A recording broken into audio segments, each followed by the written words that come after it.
Okay, so I had a friend ask me a really cool question about Bring It On, um, and I wanted to talk about it. I was like, fuck it, I'll make a YouTube video. So, but I am busy, so I'm not gonna do any edits or anything. I already recorded this earlier. I'm just re-recording it because the quality of the camera, it was like lagging, and I wanted to be low quality, but not that low quality, you know? And I did add a little more color this time, just because I'm probably gonna leave the other one up just for the comparison.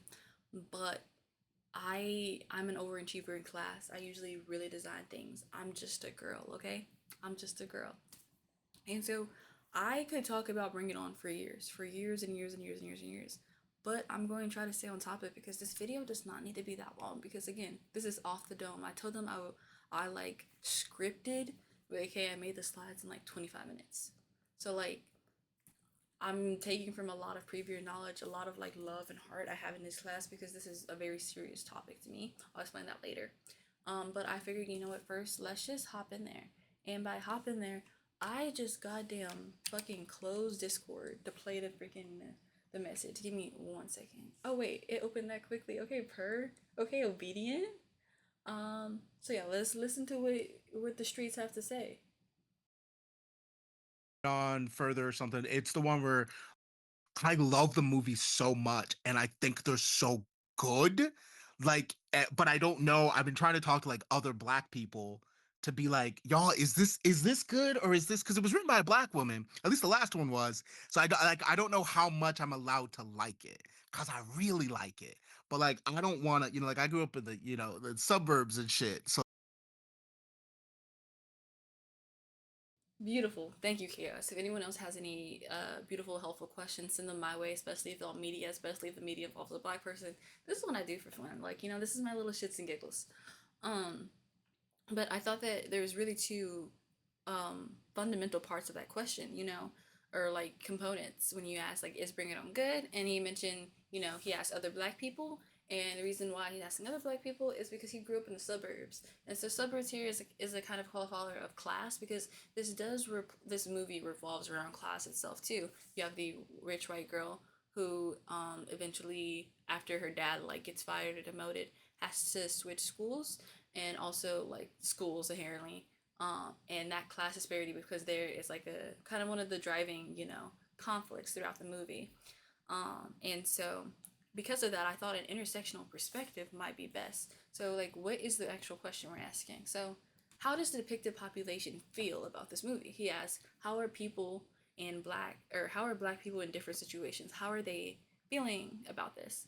And I think this is a really, really good question, and just showcases like a critical engagement with media because you don't want to only think about how I actually don't know where in the camera to look, so sorry if I'm looking weird. But when you're reading something, you're watching something, you're a visitor to the culture, or the visitor to the phenomenon that you're talking about, you don't, or it's really good to also consider how those people being depicted feel because you don't know. Like, if I'm reading a story about like immigrant stories, it is appropriate to also know, like, well, how are other immigrants or how are actual immigrants reacting to this? What is their perspective? Because no one can tell the stories of the like depicted people than themselves. And so by asking about class, that's kind of our key element. I similarly like how you can't speak or oh, something's playing. I got scared, guys. Okay, that was really scary, but I think I stopped it. Um, I don't know where I was, so I'm just gonna keep it pushing. So, did depicted population feel about this? And I kind of rephrased this question to how well does this film hold up under intersectional lens? And our two kind of intersection identities is like class and also race. This also works really well for me because I'm trained in like analysis, like Black feminist analyses, and Black feminism and intersectionality kind of go hand in hand. And so I'm pretty familiar with this. So I kind of wanted to answer this question in fun ways and also not fun ways. So I want to answer this first. We're going to start with theoretical ways. And to do that, we have like critical media pedagogy. This is a lot of words, and I'm just going to basically like very boom, boom, boom what we're saying here. These are just some like key things to look for when you're asking like, is this movie represent people in an accurate way in consideration of a bunch of different factors? And so, although like these examples may specifically be for Black women, because that's where I got this from, it's a Black feminist theory and also Critical Consciousness by Bell Hooks. You can apply it to like additional identities with like some changes. So we want to look at if it has a monolithic portrayals of like people of people with marginalized identities. Are they stereotypes? Are they multiple? Are they flat? Are they just used as like to push the story along? We want to look to see if it's about marginalized people.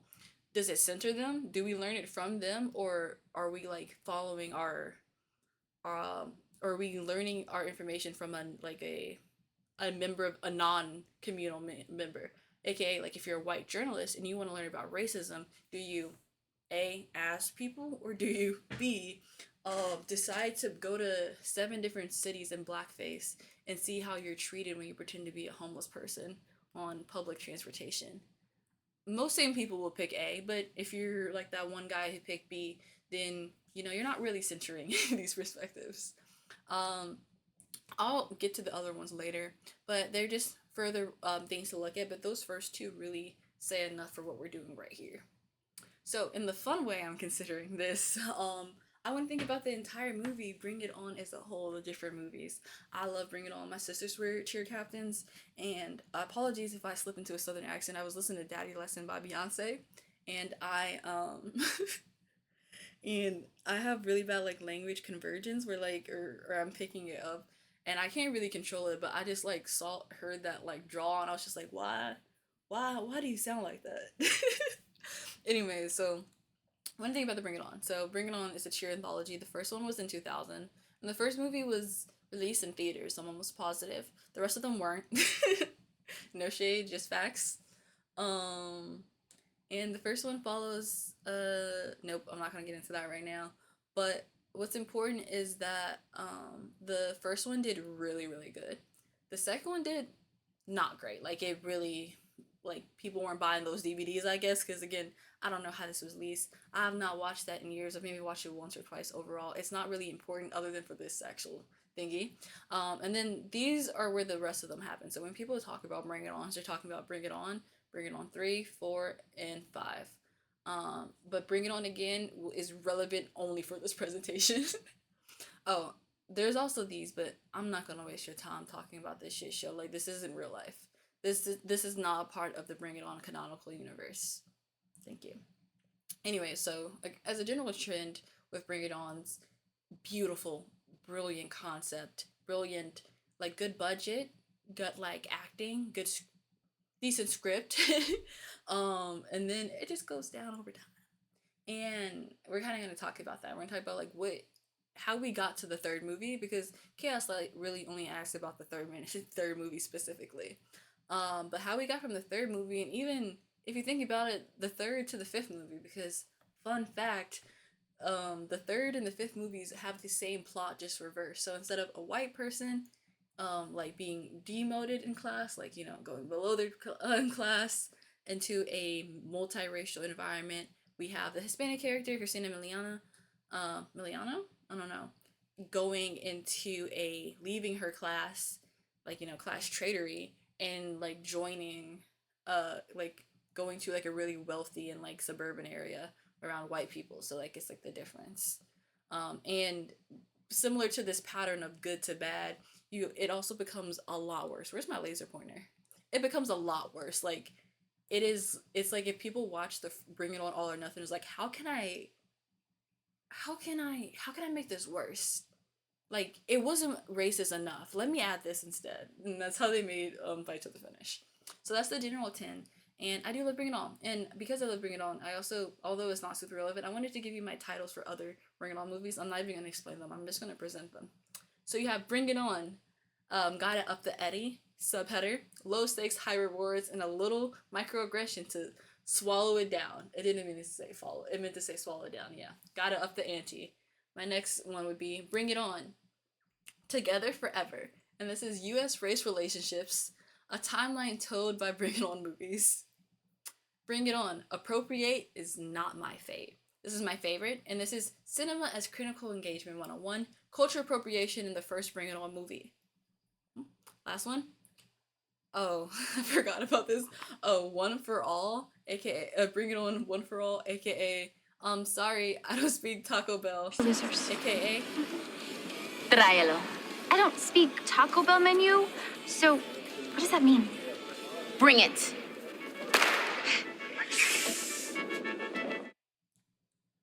yeah, Bring It On, all for one.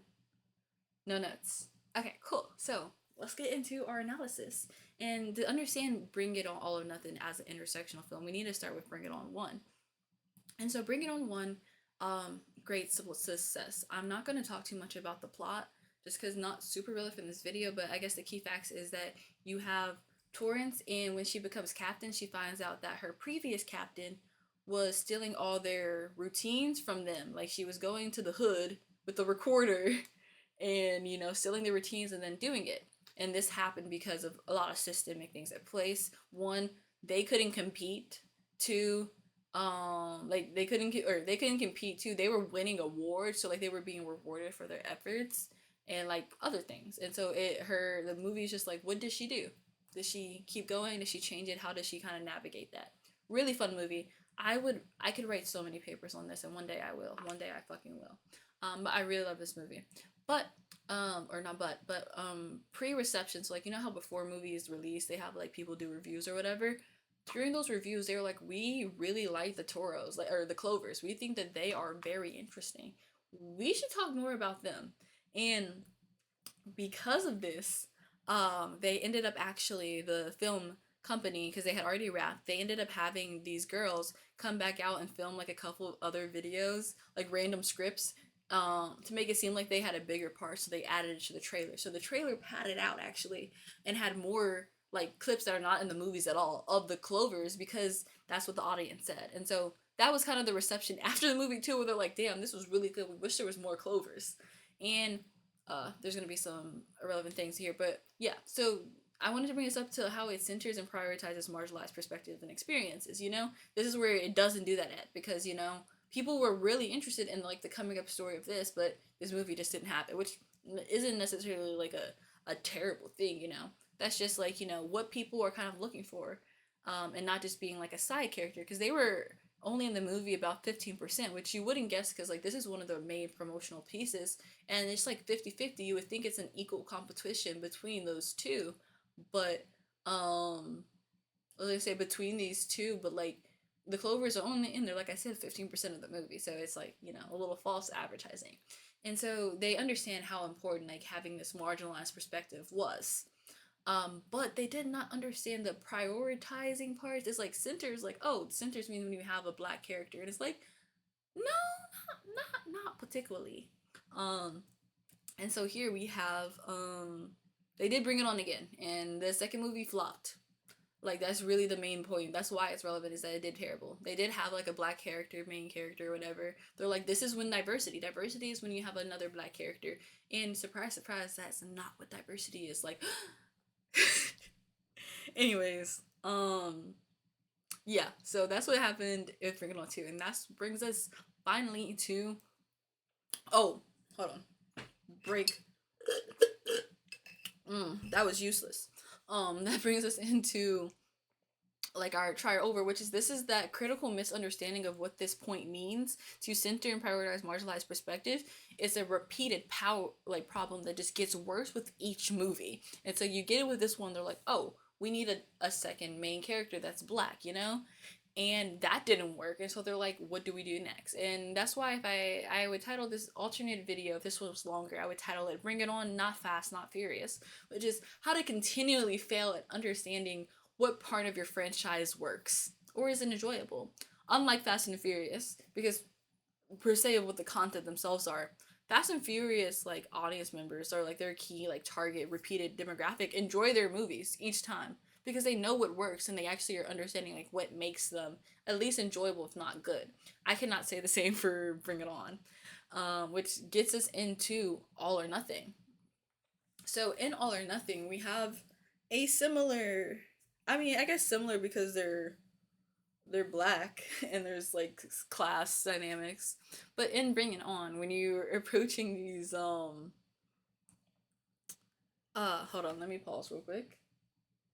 Oh yeah, these like critical misunderstanding of what it means to have like a like incorporate those racial and like marginalized experiences in a meaningful way, they completely like just fail at that. Like they don't understand the point at all. So in this movie we have Hayden Panettiere, and she's a white girl, and she like is falling into the she like after her dad goes broke, as I mentioned earlier, she has to go to like a poor urban school, like Hispanic and like Latina people mostly. And you know, it's like the class disparity, they don't have computers. So she has to use a textbook which she's not used to, and just like the general like different quality of life or whatever. But they also are like have their own culture and their own things. And so although she was a cheerleader at her old school, you know, her style of cheer and her thing don't exactly fit in here. So it's like she's really an outsider, because even the thing that connects them is like different or whatever, you know? And yeah, so like that's kind of the point. And when I say it like that, it sounds a lot better than it is actually. Like, damn, that actually sounds like a pretty well thought out movie. But it, it's a movie for sure. But yeah, so this is when I come back to the two key parts of our question, which is like I can think of it in the fun way, the cultural way, or like the theoretical way. And from a I'll go here. From a theoretical perspective, you know, it doesn't do great, you know. It doesn't fully reject monolithic portrayals. There's multiple stereotypes of black women. You have like the Jezebel, you have the angry black woman, the strong black woman with Solange, and I forget her name. I want to say like Keisha or something like that. Um, you have a Latina woman who, or a Latina woman, that's a double negative, sorry. You have like the sassy Latina, and you also have like a really hypersexualized black guy. Um, and like, you know, that just on paper does not reject monolithic portrayals. That's just the fact of the matter.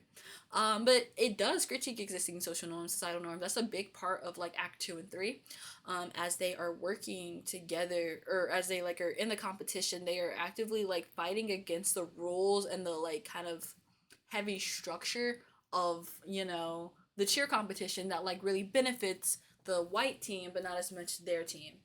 And they are like disrupting it. They are fucking with the grades, I'd say. And it does highlight the importance of community. You know, although the strong black woman, you know, not being able to accept help, all that, Solange's character does end up like realizing that, like, you know, she can't accept help from her community. And the reason that they are actually performing in the competition is primarily to win those new computers for their school, because they don't have any. And so like they are working together to benefit their like community on a smaller scale. We love that. So it does not like it doesn't like pass with like flying like colors, but it does a lot of good too. Like I can't lie. Like, you know, it's one of those things where it's like, to me, I am biased because I said I love this series and everything. I think it does better than it does worse. Rejects um it rejects, I feel like, oppressive like structures more than it endorses or even like really is complicit with. And another reason why that is also because of like the equal opportunity stereotyping that take place. And like, oh my god. This movie is just so fucking unserious. They like she gets to the school and they're like, "What's up, white girl?" Which is crazy, but like when I say equal opportunity stereotyping, I'm actually talking more like within the white on white crime itself. Like there's so much like added that says a lot about the ED culture, the like, you know, the sexualization of like, I don't know how to say this, like of cheerleaders, bimbo core or whatever, and like all of those like derogatory stereotypes that are negative, and they are actually like being like heavily criticized by the movie, by the like the evil white girl, which is right here, Whitney, that like the ones when it's microaggressive of those of not in power, it does not feel as imbalanced, although they are inherently always imbalanced because, you know, that systemic element. But in the movie, the micro, it's like they are overcompensating with microaggressions to white people to balance out the fucking stereotypes of like of the marginalized people. It's actually crazy when you think of it. It's not exactly a white savior film. Like she's there, but she doesn't become captain. She's not like becoming the it girl or anything, you know. She's there and she helps the team and she like has a different role than she had before, which is nice. And it's not like she like cracked the role like code to redemption. And she's also not a hero. She has a lot of flaws. She was cheating on her boyfriend for like he was cheating too, but like she didn't know that. um so yeah, I say like, you know, it's not like she's like a perfect character who's there to save the like black kids or anything. So I think that's good.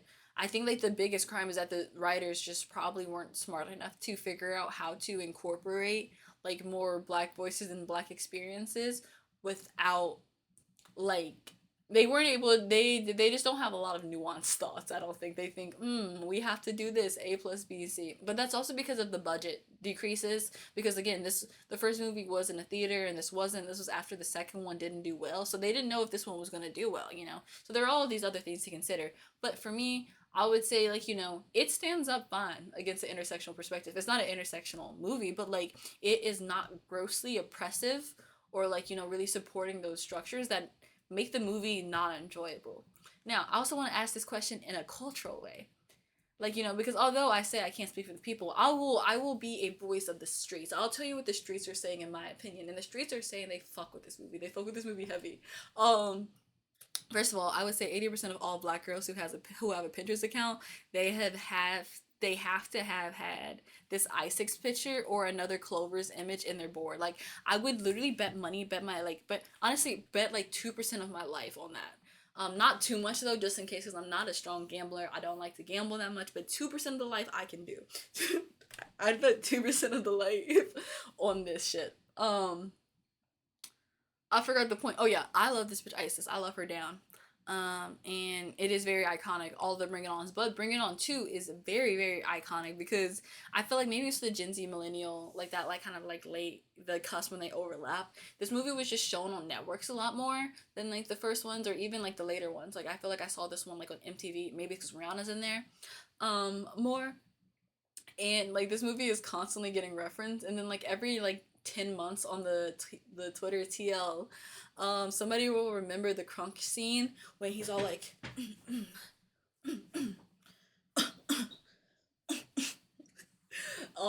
and it's really fucking weird and it's not crunking, and I think that's beautiful. So I say streets love Bring It On. I think it's a pretty fun movie overall.